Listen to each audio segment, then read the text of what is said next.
పరలోక తండ్రి, ఈ రాత్రికాల సమయంలో ప్రభా మీ సన్నిధిని మాకు ఇచ్చినావు నాయన. ఇంతవరకు దైవజన ద్వారా మీరు అందించిన మీ శ్రేష్టమైన మీ వాక్యమే విన్నాం ప్రభా తండ్రి. రెండవ వర్తమానంగా నన్ను నీ సులుసాట్ను మరుగుపరచండి.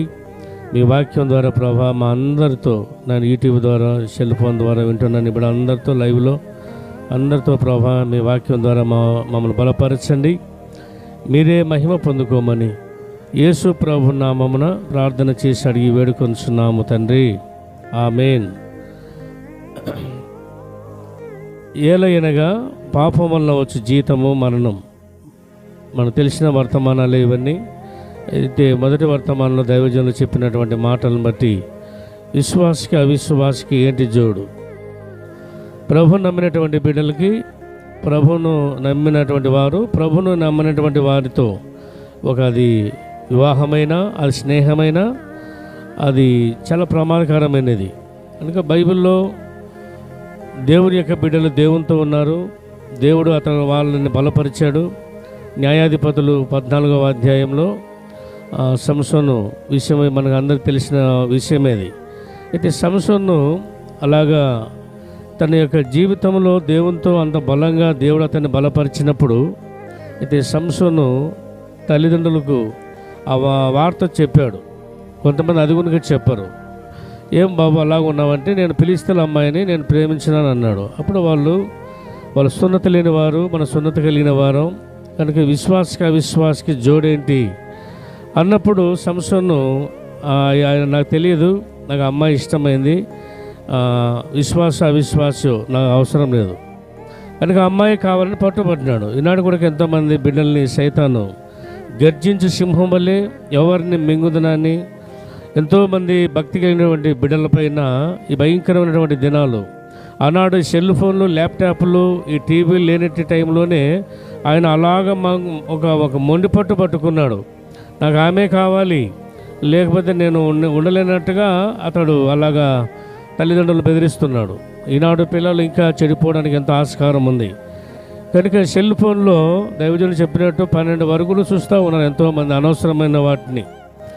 అయితే నువ్వేం చూస్తున్నావు, నువ్వేం వింటున్నావో ఎవరికి తెలియకపోవచ్చు, కానీ హృదయ రహస్యం ఎరిగినటువంటి దేవునికి సమస్తము తెలుసు. కనుక సంసోను అలాగా ఎవరు చెప్పినా వినుకోకుండా వివాహం చేసుకున్నాడు. అయితే ఆ వివాహం కొద్ది రోజులకి ఆమె వాళ్ళ ఊరికి వెళ్ళిపోయింది. ఎంతో శక్తిమంతుడు ఆయన, సింహమును చంపినటువంటి ఒక సింహబలు లాంటి బలం దేవుడు అతనికి ఇచ్చినాడు. కానీ అలాంటి సంసోను ఎప్పుడైతే చెప్పిన మాట వినకుండా పెళ్లి చేసుకున్నాడు, ఆమె వెళ్ళిపోయింది. వాళ్ళ నాన్న ఇంకొకరికి ఇచ్చి పెళ్లి చేసినాడు. తదుపరి సంసోను యొక్క జీవితం ఏమైపోయింది? చెప్పిన తల్లిదండ్రుల మాట వినక, దేవుని మాటకు లోబడక ఎలాగున్నాడంటే ఇప్పుడు దెలీలా అనేటువంటి ఒక పాపితో స్నేహం చేస్తున్నాడు. అదే మొదట మనం చదువుకున్న మాటలు. నువ్వు పాపంతో స్నేహం చేస్తున్నావంటే పాపానికి జీతం ఉంది. ప్రతి మనిషికి నెలాపొద్దు జీతం ఎలా కరెక్ట్గా మనం తీసుకుంటామో పాపానికి కూడా మనిషి జీతం తీసుకోవాల్సి తప్పదు. ఒకవేళ అనుకోవచ్చు, నేనే బాగా హ్యాపీగా ఉన్నా, నేను పాపం చేస్తుంటే నాకేమీ అంత సౌఖ్యంగా ఉంది, నాకేం జరగలేదు అని మనం అనుకోవచ్చు. కానీ నువ్వు సామెతల గ్రంథంలో ఉంది, ఒక టవల్లో నిప్పులు మూట కడితే అది కాలుకోకుండా ఉంటుందా? కనుక నిప్పుల మీద నడిచేవాడి పాదం ఎలా కాలుతాయో అలాగే పాపానికి జీతము మరణం. కనుక పాపం చేస్తున్నటువంటి వ్యక్తి ఒక తాత్కాలికంగా నువ్వు సంతోషంగా ఉండొచ్చు, నన్ను ఎవరు కనుక్కోలేకున్నారు, నేను బాగా హ్యాపీగా ఉన్నాను అనుకోవచ్చు. కానీ అయితే నీవంటే దేవునికి ఇష్టం లేదు, నీ ప్రార్థన అంటే దేవునికి ఇష్టం లేదు, నీవు అంటే అసలుకి దేవుని సంతోషమే లేదు. ఉదాహరణకి మన తల్లిదండ్రులకి మనము వాళ్ళు చెప్పినట్టు వింటేనే వాళ్ళకి హ్యాపీ, సంతోషంగా ఉంటారు. వాళ్ళు చెప్పినట్టు వినుకోని ఇష్టానుసారంగా బ్రతికితే వాళ్ళ దగ్గర మనం నిలబడినా వాళ్ళకి సంతోషం అనిపించదు. అలాగే మనం ఆరాధించేటువంటి దేవుడు 1 పేతురు 1:14, నేను పరిశుద్ధుడై ఉన్నాను కనుక మీరు పరిశుద్ధులై ఉండండి. కనుక అలాగ పరిశుద్ధంగా మనం ఉన్నప్పుడే మన పరలోకపు తండ్రికి ఎంతో సంతోషం. మరొక మాట ఏంటంటే పాపం అనగా 1 యోహాను 3:4 ఆజ్ఞ అతిక్రమమే పాపం. ఒక్కొక్క మనిషిలో ఒక్కొక్క రకమైనటువంటి పాపాలు ఉంటాయి.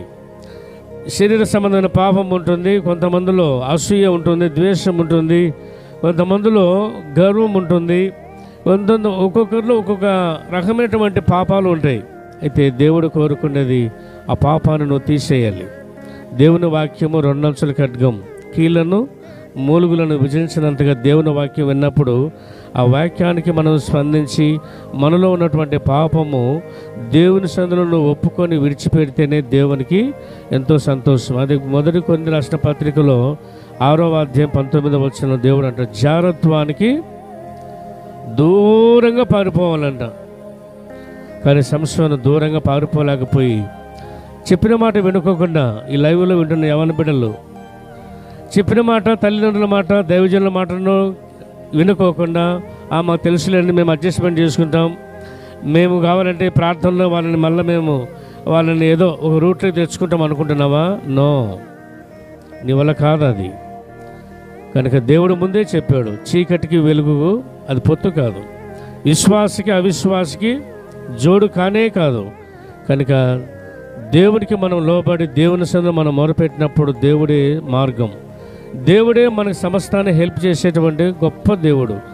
ఆయన సెలవు ప్రకారంగా నా యందు మీరు, మీ యందు నా మాటలు నిలిచి ఉన్నట్లయితే మీకు ఏది ఇష్టమో అడగండి, నేను ఇస్తానన్నాడు ప్రభు. నీకేం కావాలనో మనం దేవుని అడగాలి. కానీ మన సొంత నిర్ణయాల ప్రకారంగా, మన సొంత ఆలోచన ప్రకారంగా మనము నిర్ణయాలు తీసుకుంటే సంసోను లాంటి పరిస్థితులు ఎదురవుతాయి. సరే, ఇప్పుడు సంసోను పరిస్థితి ఏమైంది? తల్లిదండ్రుల మాట వినలేదు, అలా వివాహం చేసుకున్నాడు, ఆమె వెళ్ళిపోయింది. అదే దేవుల్లో ఉన్న బిడ్డలైతే ఎన్ని కష్టాలు వచ్చినా, ఎన్ని ఇబ్బందులు ఎదురైనా కానీ వాళ్ళు ఇంటిని వదిలి వెళ్ళిపోరు. అదే పెద్దలు అంటారు, సంసారం గుట్టు వ్యాధి రట్టని. అలా తన జీవితాన్ని అలా చేసుకున్నాడు. చివరికి పాపంతో స్నేహం చేస్తున్నాడు. న్యాయాధిపతులు 16వ అధ్యాయంలో దెలీలా అనేటువంటి ఒక వేశ్య అనే స్త్రీతో స్నేహం చేస్తూ అప్పటికి కూడా దేవుడు 2 ఛాన్సులు ఇచ్చినాడు సంసోనికి, ఇకనైనా ఇతడు పాపంలో నుండి విడుదల పొందుకుంటాడని. కానీ సంసోను మాత్రం, అరే నేనేంటి, ఎందుకు ఇలాగా ఈమె నన్ను బంధించి సర్దారు పిలిపిలు వచ్చినారని ఎందుకు నన్ను ఇలా చేస్తుంది అనేటువంటి జ్ఞానోదయం ఆయన కలుకోకుండా అలాగేనే పాపముతోనే స్నేహం చేస్తూ ఉన్నాడు. ఈనాడు కూడా ఎంతోమంది అనుకుంటున్నారు పాపము చేస్తూ నన్ను ఎవరు కనుక్కోలేకుండా మనం అనుకుంటున్నాం. కానీ 1 కొరింథీ 3:16, దేవుని ఆత్మ మీలో నివసిస్తున్నాడని మీరు ఎరగరా? మీరు దేవుని ఆలయమై ఉన్నారని మీరు ఎరగరా? ఎవడైనాను ఈ ఆలయమును పాడు చేస్తే వానిని నేను ఏమన్నాడు దేవుడు? దేవుని ఆలయం ఏది? దేవుని మందిరం ఇక్కడ ఉంది. అయితే దేవుడు నివసించే మందిరం మనమే.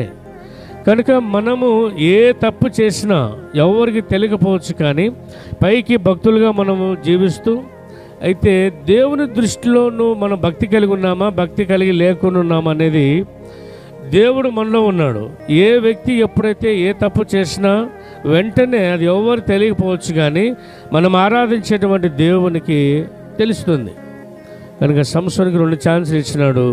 3వసారి న్యాయాధిపతులు 16:16లో 3వసారి తన రహస్యం అంతా ఆమెకు తెలియపరిచినాడు. నీ బలం ఎక్కడుందన్నప్పుడు సంసోను, ఇలాగా నా తల్లి గర్భము నేను పుట్టిన మొదలుకు నేను హాజరు చేయబడలేదు, ఇలాగ అంత విషయం తెలియపరిచినప్పుడు అలాగా ఆమె సర్దారు పిల్లంపించి సంసోను జడల మాదిరి అల్లి క్షౌరం చేసినప్పుడు ఆ శక్తి అంతా కోల్పోయినాడు. కానీ అప్పుడు కూడా సంసోను అతనిలో శక్తి ఉందని తన శక్తిని నిరూపించుకున్నాడు. కానీ అక్కడ దేవుని వాక్యం ఏముందంటే దేవుడు ఎడబాసనని ఉంది. కనుక సంసోను చేసినటువంటి పాపం దేవునికి ఎవరు చెప్పారు? కనుక దేవుడు మనలో నివాసం ఉన్నాడు, దేవుని మందిరం మనమే. కనుక నువ్వు ఏ తప్పు చేసినా ఎవరు తెలియకపోవచ్చు, కానీ మొట్టమొదటిగా తెలిసేది ఎవరికంటే యేసయ్యకే. కాబట్టి మనం ఆయనను దుఃఖపరచకూడదు. పౌలు అంటాడు 1 తిమోతి 1:12-13, పూర్వము దూషకుడను, హింసకుడను, హానికరుడను, తెలియక అవిశ్వాసం వల్ల చేసేదని కనుక దేవుడు నన్ను క్షమించినాడు అన్నాడు ప్రభు. మనం కూడా తెలియక తప్పు చేస్తే దేవుడు మనల్ని క్షమిస్తాడు. నువ్వు తెలిసి తప్పు చేస్తే ఇంకా నిన్ను ఎవరు కాపాడలేరు. అయితే సంసోను ఇంక నాకెవరు, నేను ఎవరి మాట వినుకోకుండా అలాగనే దేవుని కూడా భయపడకోకుండా అలా జీవించినాడు. చివరికి పాపానికి జీతం ఉంది. ఏం జీతం తీసుకున్నాడు? సర్దారు ఫిలిప్పీల చేత ఒక సింహబలుడు 300 నక్కలు పట్టుకున్నాడు. 1000 మంది సర్దారు ఫిలిప్పీల్ని గాడిద దవడ ఎముకతో చంపినటువంటి శక్తిమంతుడు. ఈ శక్తి బలం సంసోనుకి ఎవరిచ్చినారు? దేవుడు ఇచ్చినాడు. దేని కొరకు? తన బిడ్డల్ని కాపాడాలని. అయితే సంసోను ఎప్పుడు పాపం చేస్తానే దేవుడు అతనితో స్నేహము చేయలేదు. నువ్వు కూడా అంతే. ఏ వ్యక్తి అయినా ఆజ్ఞ అతిక్రమము చేస్తూ పాపం చేస్తూ మనం ఎన్ని ప్రసంగాలు చెప్పినా, ఎన్ని పాటలు పన్నా, మనం ఎంత పరిచర్య చేసినా దేవుడు మనతో లేనప్పుడు అది నిష్ప్రయోజనం. దేవుడు మనలో ఉన్నప్పుడు మనము చేసేటువంటి పరిచర్య దేవునికి సంతోషాన్ని కలిగిస్తుంది.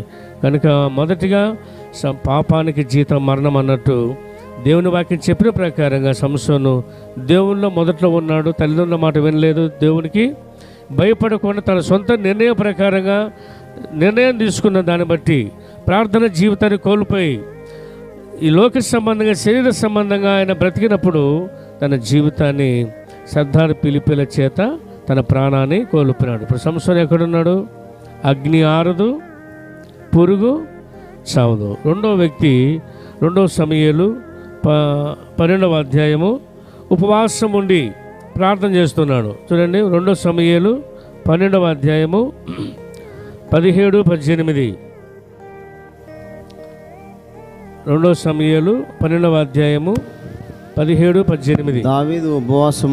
దావీదు ఉపవాసం ఉండి లోపలికి పోయి రాత్రి అంతయు నేలపడి ఉండి బిడ్డ కొరకు దేవుని బ్రతిమాలగా ఇంటిలో ఎన్నికైన వారు లేచి అతని నేల నుండి లేవనెత్తుటకు వచ్చిరి గాని అతడు సమ్మతింపక వారితో కూడా భోజనం చేయక ఉండెను. 7వ దినమున బిడ్డ చావగా ఇక్కడ దావీదు 7 దినములు ఉపవాసం ఉండి బెత్షెబాకు పుట్టినటువంటి కుమారుని కోసము ప్రార్థన చేస్తూ ఉన్నాడు. ఉపవాస ప్రార్థన దేవుని సన్నిధిలో చేస్తున్నాడు. అయితే నాతాను ప్రవక్త ముందు చెప్పేసినాడు 12:13లో తను చేసిన పాపమును బట్టి నాతాను వచ్చి హెచ్చరించినప్పుడు దావీదు తిరగబడలేదు. ఈనాడు ఎంతోమంది వాక్యములు ఉన్నట్టు చెప్తే చాలామంది వాటిని ఇష్టపడలేదు. ఒక దైవజనుడు సంఘాన్ని ప్రేమించి ఏ వ్యక్తి కూడా నశించి నరకానికి వెళ్ళేది దైవజనునికి ఇష్టం లేదు. ఆ వాక్యాన్ని హెచ్చరించినప్పుడు ఒకసారి మేమేం చెప్పామంటే, ఒక ఆమె ఎన్నో మార్లు ప్రార్థనకు వస్తుంది. ప్రార్థన చేయమంటే మీరు చేయండి అంటానే ఉంది. ఒకసారి కూడా నోరు తెరిచి ప్రభు నువ్వు ప్రార్థన చేసేదానికి ధైర్యం చాలేదు, ఎందుకు నువ్వు ప్రార్థన చేయలేకపోతున్నావు అని నేనేమన్నా అంటే, ఆ గంగెద్దుని మేపేటోళ్ళు ఏమంటే అయ్యకి దండం పెట్టు అంటాడు. దానికి ఎట్లా నేర్పించాడు చూడు. దండం పెట్టంటే ఏం సరే, ఒక పశువు కాళ్ళ ఉంచి అయ్యకి దండం పెడుతుంది. ఆ పశువు దండం పెడుతుంది కానీ నీకు ప్రార్థన చేసేది కాదంటే అలిగిపోయి ఏడుస్తుంది. చర్చి నుండి బయటికి పోయింది. ఏమో అమ్మ ఏడుస్తుందంటే, ఏమో సార్ నువ్వేదో గంగేదన్నా అంట. ఏం గంగేదన్నా? నేను గంగెద్దన్నా అయ్యకి దండం పెట్టమంటే ఏం చేస్తానమ్మా? దండం పెట్టమంటే ఏం చేస్తాను? గంగెద్దు పశువు ఏమొచ్చింది? ఎంత తెలివింది! ఇంత తెలివి ఉన్న ఎన్ని సంవత్సరాల మందిరానికి వస్తున్నా ప్రార్థన చేయమంటే సిగ్గు కొంతమందికి. నా వల్ల కాదండి, మీరే చేయండి అంటారు. దేవుని సన్నిధిలో ఒక మాట హెచ్చరించినప్పుడు దైవజనుడు నువ్వు మందు తాగొద్దయ్యా అంటే కొంతమంది కోపాలు. అందుకే కొంతమంది ప్రసంగాలు ఎలాగుంటాయంటే, నాకెందుకు వచ్చింది, నాకు అనిపించింది నాతాను 100 మందిలో ప్రసంగం చెప్పేది వేరు, ఒకరికి ప్రసంగం చెప్పేది వేరు. ఈనాడు దైవజనులను ఎంతోమంది ఉన్నట్టుగా ప్రసంగాలు చెప్తే ఎంతోమంది ఇష్టపడినటువంటి వాళ్ళు ఎంతోమంది మాకు వద్దండి, మీ ప్రసంగాలు మాకొద్దు, మీ సంఘం మాకొద్దు, మేము ఏదో మంచి సంఘాలు మేము చూసుకుంటామని వెళ్ళిపోయే వాళ్ళు ఉన్నారు. ఒక దైవజనుడు నిన్ను ప్రేమించి, అది దేవుని యొక్క ప్రేరేపణ, దేవుని బట్టి వాక్యాన్ని బోధిస్తున్నామంటే అది దేవుని ప్లాన్. అది ఏ వ్యక్తి నశించి నరకానికి వెళ్ళుంటే దేవునికి ఇష్టము లేదు. కనుక ఇలాగా ఈ దేవుని వాక్యాలు హెచ్చరించినప్పుడు కొంతమంది ఆ వాక్యాల్ని స్వీకరించలేదు. ఆ వాక్య అట్లా ఏం పనండి వాటితో ఏదో సాదాగా పోవాలంట, మనుషులను బాగా ముఖస్థుతి బాగా సంతోషపరిచే ప్రసంగం చెప్పాలంటారు. కానీ నాతాను వచ్చి దావీదు దగ్గరికి కూర్చున్నాడు. దేవుడు చెప్పాడు, అతను పాపం చేసినాడు, నువ్వు వెళ్ళి చెప్పమన్నాడు. ఇంక ఏంది పరిస్థితి? అందులో ఒంటరిగా ఉన్నాడు. ఇంటికి వెళ్ళి అతనితో చెప్పాలి. ఏమని చెప్పాలి? అతడు పాపం చేసినాడని చెప్పినాడు. దేవుడు వచ్చినాడు. ఎంతో నాకు అనిపించింది, దేవుని జ్ఞానం కలిగి కూర్చున్నాడు. ఇద్దరు ముఖాముఖిగా మాట్లాడుతున్నారు. అయ్యా, ఇదయ్యా పరిస్థితి. ఒక యజమానికి ఎన్నో గొర్రెలు ఉన్నాయ్యా, కానీ ఒక బీదవానికి ఒక ఆడ గొర్రె ఉందయ్యా. అతని గొర్రెలు వదిలిపెట్టండి అయ్యా, ఈ గొర్రెను పాడు చేసినాడయ్యా. ఈనాడు కూడా అంతే. ఎంతోమంది దేవుడు నీకు వివాహం చేసినాడు, భార్య భర్తలకు హ్యాపీగా బ్రతకమని దేవుడు చెప్తే, ఈనాడు ఎంతోమంది రహస్యమైనటువంటి పాపాలు చేస్తూ జీవితాన్ని ఎంజాయ్గా వాళ్ళు అనుకుంటున్నారు. కానీ నువ్వు దేవుని దృష్టికి, దేవునికి నువ్వంటే ఏడుపు వస్తుంది. ఎందుకంటే దేవునికి బాధలేస్తుంది. ఎందుకంటే దేవుడు తుంటరి పని చేయకూడదని ఆదాముకి జంట చేశాడు దేవుడు. నీ జంట చేసినా నువ్వు తుంటరి పని చేస్తున్నావంటే ఇంక నేను ఎవరు కాపాడలేరు. మళ్ళీ దావీదుకు భార్యలు ఉన్నారు. అయినప్పటికీ దావీదు ఆ పాపంలో పడిపోయి ఎన్నెన్నో అరాచకాలు చేసినాడు. చివరికి ఆయన భర్తను చంపించి బాగా భక్తుల్లాగా ఉన్నాడు. చూసేదానికి భక్తుల్లాగా ఉన్నాడు. పాట పాడుతూ ఉన్నాడు బాగా. యెహోవా నా కాపరి, యెహోవా నా ఊపిరి, నాకు లేమి లేదు, లోయలలో లోతులలో యెహోవా నా కాపరి. అందరూ అనుకోబ్బా, ఏం పాట, ఏమి భక్తి దావీదిది, ఆహా ఏం భక్తి పరుడు, ఎన్ని కీర్తనలు రాసిన అందరూ అనుకుంటున్నారు. కానీ అసలైన ఆయనకు తెలిసింది నీ బండారం.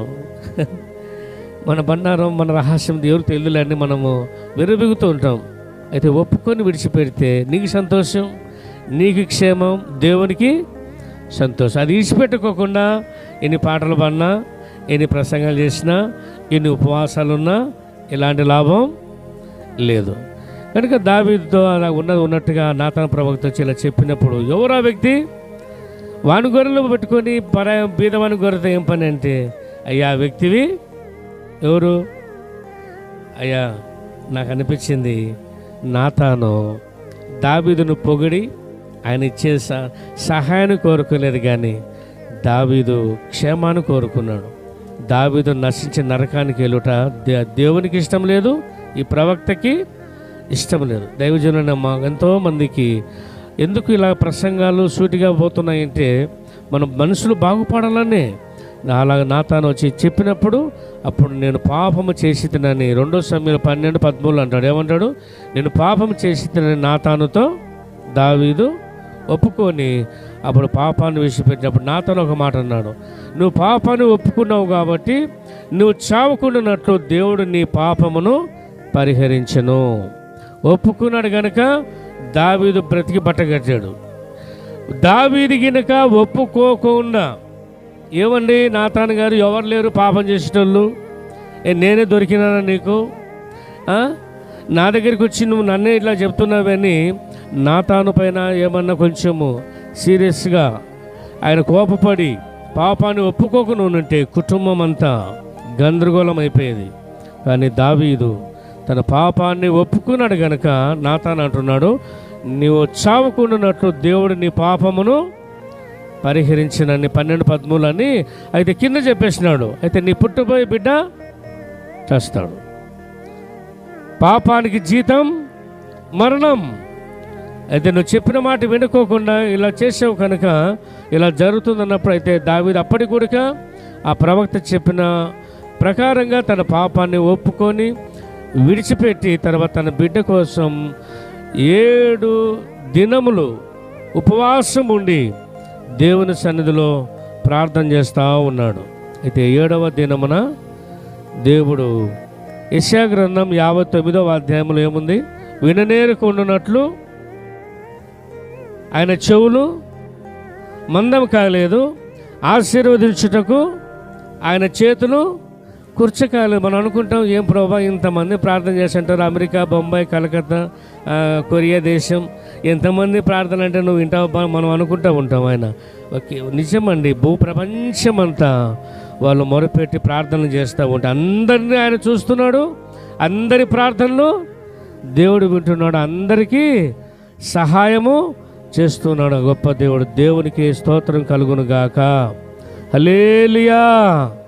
ఎంత గొప్ప దేవుడు అంటే ప్రభు మనం ఆరాధించేటువంటి దేవుడు, అంత గొప్ప దేవుడు. అందుకే ఆయన అంటున్నాడు, అయితే యెషయా గ్రంథం 59వ అధ్యాయంలో విననేరకు ఉన్నట్టు నా చెవులు మందం కాలేదు, ఆశీర్వదించి నా చేతులు కురచ, అయితే మీ పాపములో నాకు అడ్డొస్తున్నాయి. మనం పాపము చేసి ఎంత ప్రార్థన చేసినా దేవుని సన్నిధికి వెళ్ళదు. అదే మొదటి వర్తమాన దైవజనుడు ఎంతో భారంతో బాధతో, ఒక మనిషి దేవునికి మనం దూరంగా ఉండి పాపం చేసి ప్రార్థన చేస్తే టాప్ కూడా దాటి వెళ్ళిపోదు.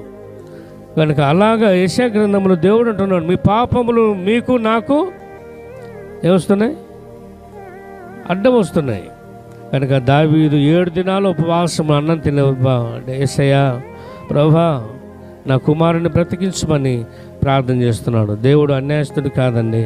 ఎంత గొప్ప దేవుడు అంటే ఆయన ఎన్నో అద్భుతాలు చేసిన దేవుడు, అడగక మునిపే మన అక్కర్లన్నీ తీర్చిన దేవుడు. కానీ తెలిసి తెలిసి తెలిసి దేవుడు అన్ని విధాలుగా అతను దీవించిన తర్వాత పాపము చేసినాడు. పాపమునకు దాని ఫలితాన్ని దావీదు 7 దినాలు ఉపవాసముని ప్రార్థన చేసిన ఎలాంటి లాభము, ఎలాంటి ప్రయోజనం, ఎందుకంటే దేవుడు వాటిని స్వీకరించలేదు. మన జీవితాల్లో కూడా అంతే. ఈ లైవ్ ద్వారా వింటున్న మీరైనా, చెప్తున్న మేమైనా, ఎవరైనా సరే. అందుకే ప్రభు అన్నాడు, ప్రభు మేము దయ్యాలు వెలుగొట్టింది కదా, మేము అద్భుతాలు చేసాము, మేము సూచక్రియలు చేసామన్నప్పుడు మీరు ఎవరు నాకు నేను ఎరగను, అక్రమం చేయవాలారా, మత్తయి సువార్తలో మాట అన్నాడు ప్రభు. అక్రమం చేయవాలా నా యుద్ధ నుండి వెళ్ళిపోండి అన్నాడు ప్రభు. కనుక 7 దినాలు ఉపవాసం ఉండి చేసిన ప్రార్థన దేవుడు వినలేదు. ఆ బిడ్డ చనిపోయాడు. అయితే దేవుడు ముందుగానే హెచ్చరించినాడు. కనుక పాపమునకు వచ్చేటువంటి జీత మరణం. చివరిగా యోహాను సువార్త 4:28, ఆ స్త్రీ తన కుండ విడిచిపెట్టెను, ఆమె పాపములో బ్రతుకుతుంది. ప్రభు అయిన దేవాది దేవుడు ఆమెతో మాట్లాడుతూ ఆమెను, అమ్మ నీ భర్త ఎక్కడ? అయ్యా నాకు భర్త లేడంటే. అమ్మ 5 మంది భర్తలు అన్నప్పుడు ఆమె గుండెలు పగిలిపోయినాయి. అయ్యో నా చరిత్ర అంతా ఈయనకి ఎవరు చెప్పారు? యేసు ప్రభును ముందు ఒక మనిషి అనుకుంది, ఒక ప్రవక్త అనుకుంది. ఈనాడు ఎంతోమంది యేసు ప్రభు ఒక ప్రవక్తే, దేవుడు కదా అనుకుంటున్నారు. ఆయన పరలోకములో దేవుడు, భూలోకములో మానవునిగా. యోహాను సువార్త ఆయన 1వ అధ్యాయం 12వ వచనంలో కృపా సత్య సంపూర్ణుడిగా శరీరాన్ని దాల్చి ఈ భూలోకానికి యేసయ్య మానవునిగా దిగి వచ్చిన దేవుడు. ఆయన మనం ఏమన్నా అంటే అందరూ గుండు కొడుచుకున్నారు ఇంట్లో. అందరూ గుండు కొడుచుకున్నారంటే ఆయన ఒక ఆఫీసర్ ఎస్ఐ, లేదు స్వామి మేము రూట్ మార్చుకున్నాం అన్నాడు. వర్ష కాబట్టి బంధువు కాబట్టి నన్ను స్వామి అంటున్నాడు. నేను రూట్ మార్చుకున్నాను. ఏం రూట్ మార్చుకున్నావు అన్న. అందరూ గుండు కొడుచుకున్నారంటే ఏముంది, 3 సంవత్సరాలు అయింది, పిల్లోనికి ఉద్యోగం రాలేదు కాబట్టి యేసు ప్రభువును వదిలిపెట్టి మరియమ్మను నమ్ముకున్నారట. నా తెలుసు సతీష్ ఎవరు నమ్ముకున్నాడు? అమ్మను ముక్కున్నాం అంటున్నాడు. నేనన్నా అమ్మే యోహాను సువార్త 2వ అధ్యాయంలో యేసయ్యకి ప్రార్థన చేసింది. రేపు 5వ నెలలో పోతారు, కుప్పలు పోతారు రైల్వే స్టేషన్ కూడా చాలామంది. నాగపట్నం పో తప్పు కాదు, సముద్రం చూడి. కానీ అమ్మ నాకు ఉద్యోగం అమ్మ, నా కుమారుని అమ్మ, నా వ్యాధిని పోగొట్టమంటే అమ్మ వల్ల కాదండి. అమ్మ మంచిది, అమ్మకు రెస్పెక్ట్, అమ్మను ప్రేమించి, కానీ అమ్మకు ప్రార్థన చేయకూడదు. ప్రార్థన ఆలకించే దేవుడు ఎవరు? యేసయ్య ఒక్కడే. చెప్పండి కొడదాం, దేవునికి స్తోత్రం కలుగును గాక. ప్రార్థన ఆలకించేటువంటి దేవుడు యేసు ప్రభు ఒక్కడే. ఆయన అంటున్నాడు, ఎంత చెప్పినా వెళ్ళలేదు. మళ్ళా కుమారుని యొక్క చదువు చూస్తే కలెక్టర్ చదువు చదువుతున్నాడు. తండ్రి చూస్తే ఎస్ఐ. ఆయన అంటున్నాడు, మేము అమ్మ మీద నమ్ముకున్నాం, యేసు ప్రభు మాకు సహాయం చేయలేదు, ఇక అమ్మను ముక్కుతున్నాం. ఏమని ముక్కుకున్నామంటే, అమ్మ నా కొడుకు ఉద్యోగం వచ్చే ఒక బస్సు నిండా వస్తాం నాగపట్నం, ఒక వేటను తీసుకొస్తా, అందరికి డిన్నర్ ఇస్తాడంట. ఏంటండి మళ్ళీ అది తెలియని విషయాలు అవన్నీ. ప్రార్థన ఆలకించే దేవుడు యేసు ప్రభు. ఆ మరియమ్మ మంచి తల్లి, ఆమె పరిశుద్ధురాలు కనుక ఆమె గర్భాన యేసు ప్రభు భూలోకానికి వచ్చినాడు అంతవరకే. కానీ ఈ లైవ్లో వింటున్నవారు నాగపట్నం వెళుతున్నారా? వెళ్ళండి, మంచిదే. అది దేవుడు, అది ఒక సముద్రము, ఆ పరిసరాల మందిరం చూడు. కానీ మనం వెళ్ళి అక్కడ ప్రార్థనలో జవాబు ఆమె మనకి ఇవ్వదు, కానీ ప్రార్థన వినేది ఎవరంటే యేసయ్య ఒక్కడే. సర్వ శరీరులు ఆయన యుద్ధకు రావాలి. కనుక ఆయన మన ప్రార్థన వినే దేవుడు, మన పాపాల్ని క్షమించే దేవుడు. ముగిస్తున్నా, ఈ తల్లి యోహాను సువార్త 4:28 యేసయ్య మాట్లాడుతున్నాడు. సమరయ స్త్రీ తన కుండ విడిచిపెట్టెను, పాపాన్ని విడిచిపెట్టింది. కుండ పగలగొట్టేసి సమరయులకి వెళ్ళి అందరికి చెప్పేసింది. ఆమె దేవుని సేవకురాలండి. ఆమె మామూలుగా ఒక మనిషి. ఆమె యేసుప్రభుని తెలుసుకుంది, తన పాపాన్ని విడిచిపెట్టింది, అందరూ చెప్పింది ఆయన మెస్సయ్య, రండి. ఊరిని దేవుని సన్నిధికి పిలుచుకొని వచ్చింది. ఈనాడు దైవజనులు మేమే ప్రయాసపడుతున్నాం, కానీ మిగతా వాళ్ళు విశ్వాసులు కూడా యేసుప్రభుని గురించి తెలియపరచాలి.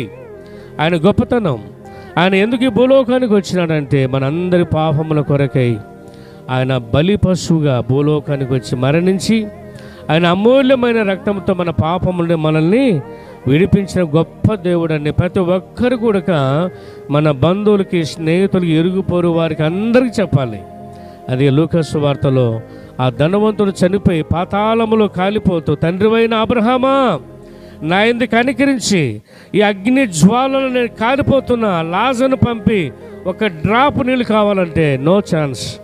భూలోకములో ఉండగానే మన పాపాన్ని ఒప్పుకోవాలి అన్నప్పుడు ఆయన అన్నాడు, అయ్యా నాకు 5 మంది సహోదరులు ఉన్నారు, వాళ్ళు ఈ వేదనకరమైన స్థలానికి రాకోకుండా దయచేసి లాజర్ని భూలోకానికి పంపమంటున్నాడు. చూడండి, కనుక ఈ భూలోకములో మనము సజీవ లెక్కలు ఉండగానే మనము, మన తల్లిదండ్రులు, మన బంధువులు, ఇరుగు పొరుగు వారిని అందరినీ యేసయ్యలోకి వాళ్ళని పిలుచుకురావాలి. వాళ్ళు వినక పోని దేవుని వార్త వాళ్ళకి చెప్పాలి. కొంతమంది వాళ్ళే వస్తూ ఉంటారు, కానీ మిగతా వాళ్ళకి చెప్పరు. మనకెందుకు ఇలా, మన డ్యూటీ కాదు కదా, అది సేవకులే చెప్పాలేమో, మనం చెప్పకూడదేమో అనుకుంటాం. మేము చెప్పాలి, మీరు కూడా మీరే ప్రసంగం చేసిన పని లేదమ్మా, దేవుని మందిరానికి రండి అని సమరయ స్త్రీ అలా చెప్పినప్పుడు ఊరు కదిలి యేసయ్య దగ్గరికి వచ్చి ఆమె చెప్పిన దానికంటే వాళ్ళు వచ్చి ఆయన మాటలు విని ఊరందరూ కూడా యేసు ప్రభువును నమ్ముకున్నారు. దేవునికి స్తోత్రం కలుగును గాక.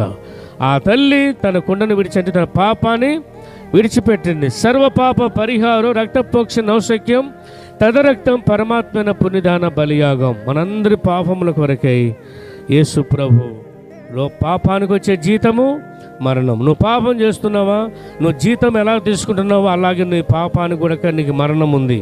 అయితే నువ్వు యేసయ్య దగ్గరికి సమరయ స్త్రీలాగా, దావీదులాగా నీ పాపాన్ని ఒప్పుకొని విడిచిపెట్టి, ఎప్పుడైతే నువ్వు యేసయ్య రక్తంతో మన పాపాన్ని మనము దేవుని సందులో మన పాపం నుండి మనం విడుదల పొందుకొని ఆయన రక్తంతో మన పాపాన్ని కడుక్కుంటామో, అప్పుడు యేసయ్య నీ పాపాన్ని క్షమించి ఈ భూలోకంలో నువ్వు కన్ను మూస్తే యేసుప్రభు అన్నాడు యోహాను సువార్త 14:6, నేనే మార్గం, నేనే సత్యం, నేనే జీవం, నా ద్వారా తప్ప ఎవరు పరలోకము చేరలేరన్నాడు. కనుక ప్రభు ఈ భూలోకం వదులుతానే నీకోసం పరలోక రాజ్యంలో దేవుడు ఆకలి దప్పిక లేని రాజ్యం, కన్నీరు లేని రాజ్యం, ఎలాంటి వేదన లేనటువంటి స్థలానికి మనం వెళ్ళి యేసు ప్రభువును మనము కలుసుకుంటాం.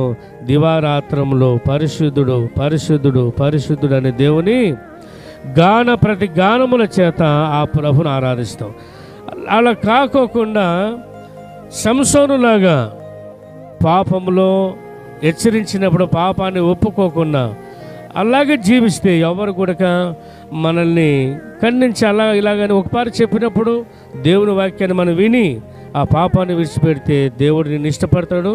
దావీదులాగా, సమరయ స్త్రీలాగా ఆయన రాజ్యంలో మనం ఉంటాం. అయితే సంసోను ఇప్పుడు ఎక్కడున్నాడు? అగ్ని ఆరదు, పురుగు చావదు, వేదనకరం అగ్నిగుండం, భయంకరమైనటువంటి రోదన, పండ్లు పట కొరకాలి. ఒక ముసలాయమ్మ అంటుంది, సార్ నా పనులన్నీ ఊడిపోయినాయిలే, ఇంక నేనేం కొరుకుతా అంటున్నాయమ్మ. యేసుప్రభు నమ్మింది, బాప్తిసం తీసుకుంది, 1 నెల అయింది.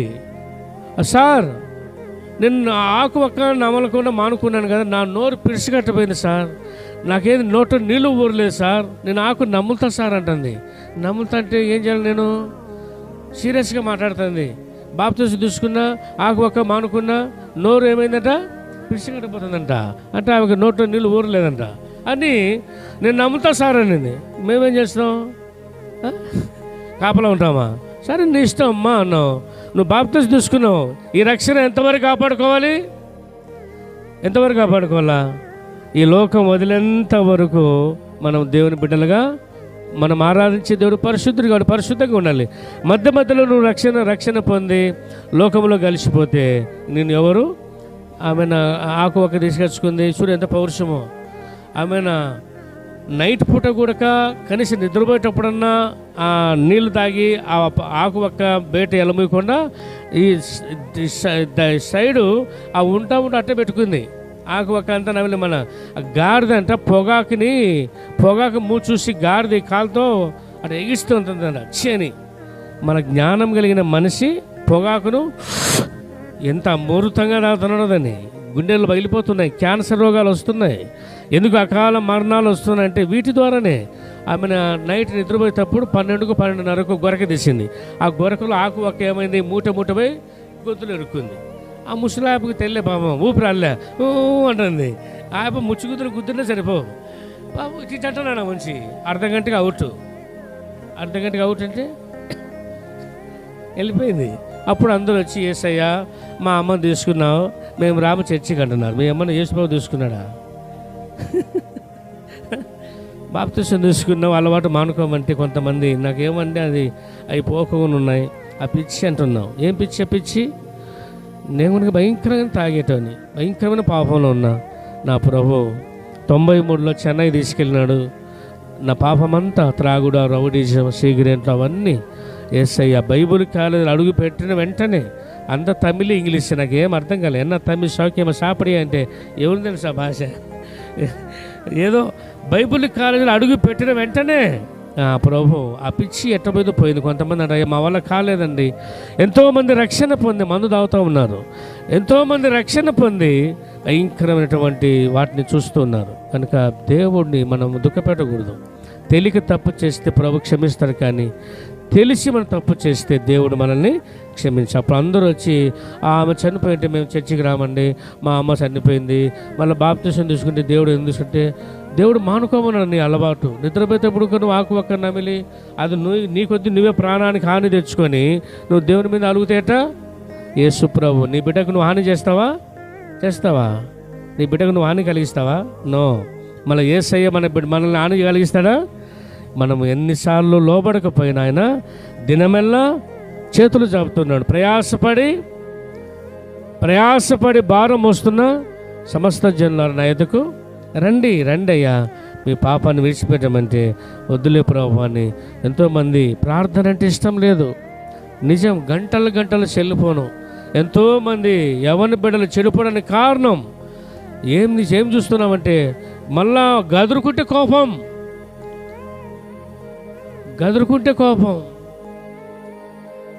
సమయం అంతా వృధా అయిపోతుంది. దినములు చెడ్డవి కనుక సమయాన్ని పోనీయక సద్వినియోగపరచుకోమన్నాడు ప్రభు. కాబట్టి పాపానికి జీతం మరణం కనుక 2 వ్యక్తులు పాపం చేసిన దాన్ని బట్టి 2 చనిపోయినారు. అయితే ప్రభు మహాకృప దయని బట్టి మన పాపాన్ని మనం ఒప్పుకున్నట్లయితే ఎంత ఘోరమైన పాపినైనా యేసయ్య క్షమించేటువంటి గొప్ప దేవుడు. అందును బట్టి ఆయన ఈ భూలోకానికి వచ్చి మనందరి పాపముల కొరకై ఆ కలువరి శిలువలో అన్యాయమైన తీర్పు యేసయ్య పొంది మనకు రావాల్సినటువంటి శిక్షను ఆయన మీద మోపుకొని ఆ కలువరి శిలువలో ప్రభు తన ప్రాణం మోతున్నప్పటికీ ఆయన మొహాన్ని ఉమ్మివేస్తున్న తల మీద ముల కిరీటం, ఆ బాధల్లో యేసు ప్రభు అన్న మాట, తండ్రి వీరు ఏం చేస్తున్నారో వీరు ఎరగరు కనుక వీరిని క్షమించుమని మనందరి పాపముల కొరకే ప్రాణం అర్పించి సమాధి చేయబడి తిరిగి 3వ దినమున పునరుద్ధానుడై లేచాడండి. యేసు ప్రభు అంటే కొంతమందికి అర్థం కావడం లేదు. ఎవరు కూడా చనిపోయి తిరిగి లేయలేదు. 1 కొరింథీ 15:55 ఓ మరణమా నీ విజయం ఎక్కడ? ఓ మరణమా నీ ముల్లెక్కడ? మరణపు విజయమును మరణాన్ని జయించి తిరిగి లేచిన దేవుడు యేసు ప్రభు.